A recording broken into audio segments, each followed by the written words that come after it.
ఆ కూర్మాన్ని పట్టుకుని అష్టదిక్కులకి కూడా ఆ యొక్క ముల్ల రామాయణంలో ఈ యొక్క గొప్ప విశేషంగా చెప్పబడింది.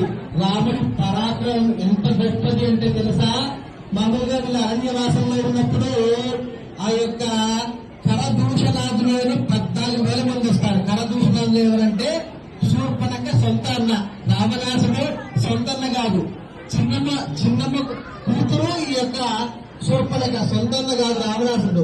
ఈ యొక్క శూర్పణఖ సొంత అన్న అంటే కరుడు దూషణుడు అని. మొత్తం ఇట్లా ముక్కు కోసిన తర్వాత లక్ష్మణుడు వెళ్తుందన్నమాట కరుడు దగ్గరికి. అన్నయ్య ఆ యొక్క లక్ష్మణుడు రాముడు అంట నా ముక్కు కోసి పంపించారు చూడు అంటే ఆ యొక్క కరుడు అవునా సరే పద వాళ్ళ సంగతి చెబుతా అని చెప్పేసి కరుడు బయలుదేరుతూ ఉంటాడనమాట.